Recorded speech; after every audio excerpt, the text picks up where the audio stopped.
Quick point of order before we begin. This review contains no spoilers whatsoever. All footage is recorded from the first hour of the game and it's just general gameplay.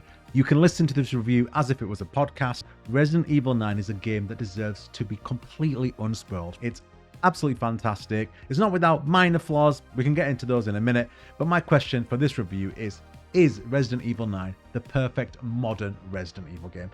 And to really answer that, we have to discuss what is a modern Resident Evil game, whether or not that's a good thing, and whether or not Resident Evil 9 achieves it. So without wasting your time, let's get into it.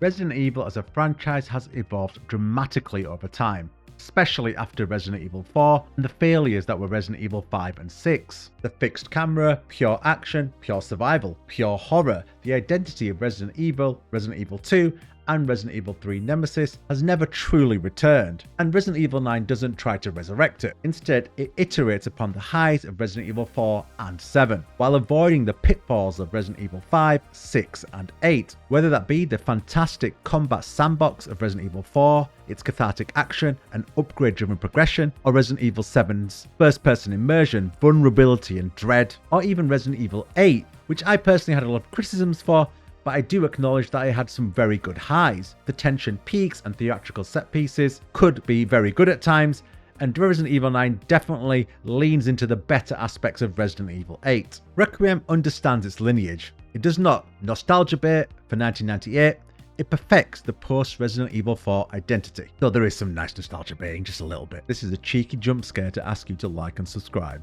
Ooh. And stating the obvious, what sets 9 apart is its dual protagonists. Though some could argue it's a contrastive design philosophy, I feel the decision they made here is implemented so well, and I felt like really every big swing they took in 9 they landed with. Toshi Nakanishi, the director of Resident Evil 9, had made a very candid point about what he wanted the player to experience: fear in Grace's gameplay and cathartic release in Leon's combat. And without a shadow of a doubt, they achieved that and then some.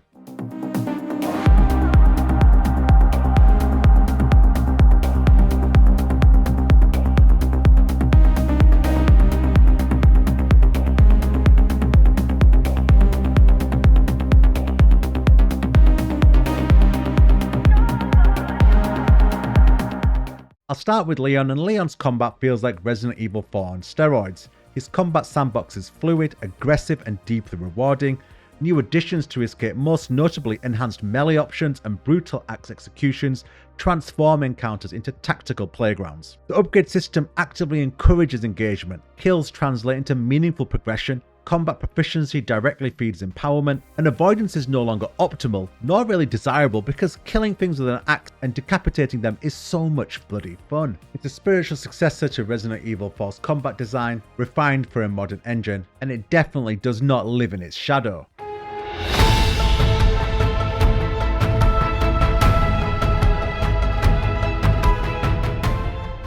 Grace, on the other hand, is all about vulnerability, tension, thriller-like fears, and a heavy dose of anxiety. Her sections shift the tempo entirely, played largely in first person if you choose to, and I do highly recommend you choose first person for her. They lean into vulnerability and controlled panic. Her gameplay emphasizes stealth action balance, thriller-like tension, resource scarcity, and a persistent sense of helplessness, aided by her excellent voice acting. There's without a doubt a deliberate fragility to her character, sometimes overplayed, but I let her off, because for me at times she felt a little bit too anxious, especially for an FBI agent. Her panic responses occasionally border on excessive.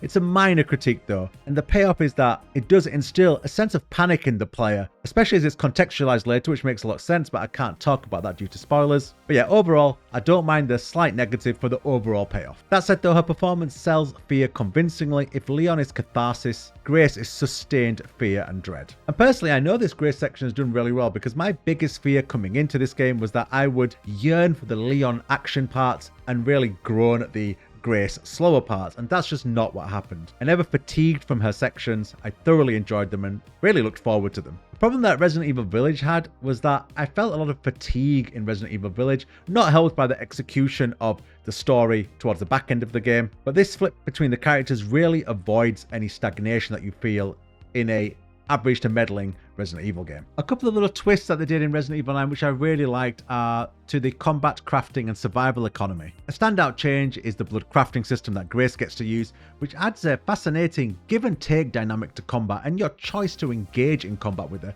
Yes, she's very vulnerable, yes, she's very scared, but actually engaging with enemies gives you this nice little loop of blood from the enemies that you've killed into ammunition or items that you need to survive. Incentivizes risk. It enhances the tension due to the need to engage. It then reinforces Leon's power fantasy when you revisit the same areas with a much stronger steroided up Leon. And it just deepens the survival economy. And yes, while you don't have the sheer scarcity of items you had in, let's say, Resident Evil 1, 2 and 3, the little game at play here about engaging with enemies for their blood to then craft items is probably the most early Resident Evil kind of gameplay loop that you get in Resident Evil 9. And of course, like almost every Resident Evil game, the level design is fantastic. Late game environments, no spoilers, are intricately interwoven. Set pieces are not isolated spectacle moments, they're embedded within the geography of the game and of the world. And the result is a seamless feeling of traversal between the environments, whether it's different levels completely, it all feels interconnected. There's organic shortcuts and backtracking that never feels like busy work. To be honest, every single level in Resident Evil 9 felt really cohesive from start to finish.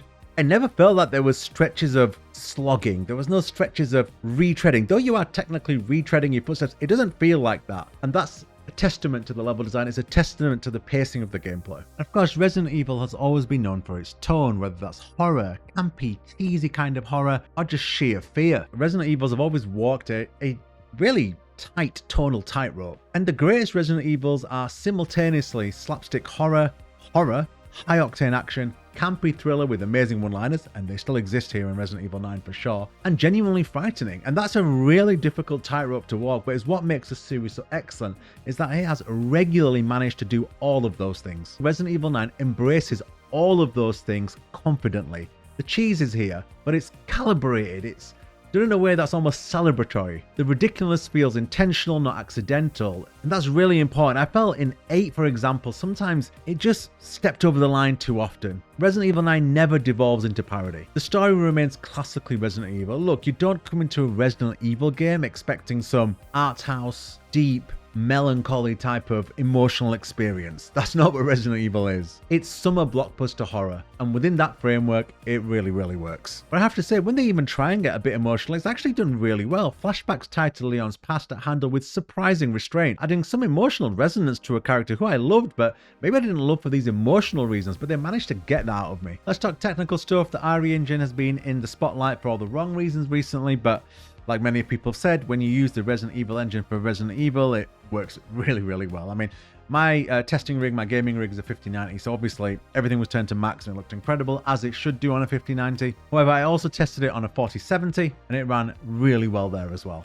I have no issues at all. I had no bugs, bar one cutscene kind of desync. It lasted about 10 seconds and it fixed itself. Other than that, no issues whatsoever. It ran fantastically well. Even broader, more open spaces, traditionally a weakness for this engine, are handled with impressive scale and atmosphere. I gotta admit, I was kind of like shocked when I first saw a certain area kind of out wide in the open. It was amazing. And yeah, I don't want to say more because it'll be a spoiler, but yeah, it was really good.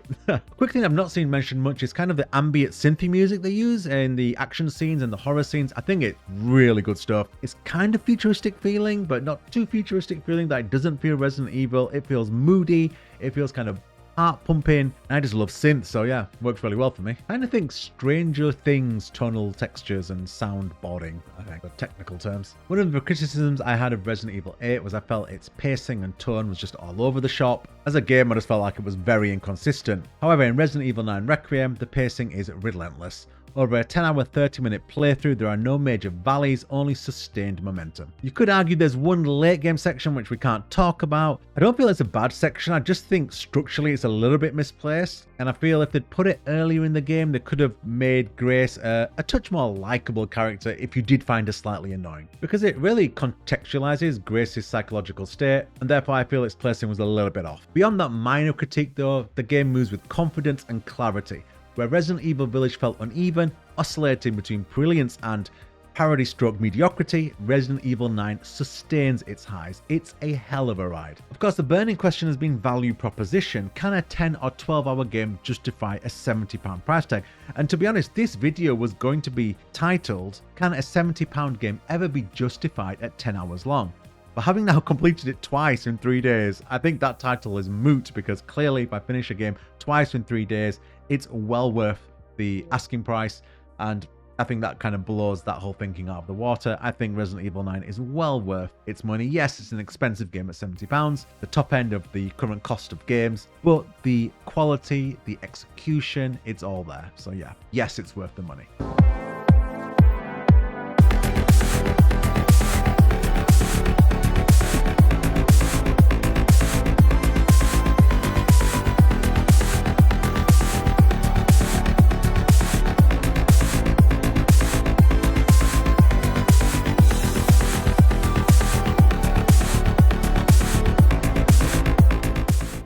So, to answer the initial question, is Resident Evil 9 the perfect modern Resident Evil game? Well, I think the key word there is modern, of course. If perfect means recreating the survival horror purity of Resident Evil 1, 2 and 3, then no. But I think we can all agree that those days are probably gone unless they bring back Dino Crisis, because I think Resident Evil is going in a different direction, and a successful direction by all metrics. But if the perfect modern Resident Evil means the combat depth of Resident Evil 4, the vulnerability and immersion of Resident Evil 7, the tension peaks of Resident Evil Village, the cohesive pacing from beginning to end that Resident Evil 9 offers, technical excellence, and confident tonal identity, then yes, Resident Evil 9 does not suffer any identity crisis or any of the flaws of Resident Evil 8, while bringing all the goodness of Resident Evil 7 and Resident Evil 4. It understands precisely what a modern Resident Evil game is and executes that vision with utter clarity. If you play Resident Evil 9, I think about half the way in or 3/4 of the way in, you might have the same kind of thought process I had, which is every risk they took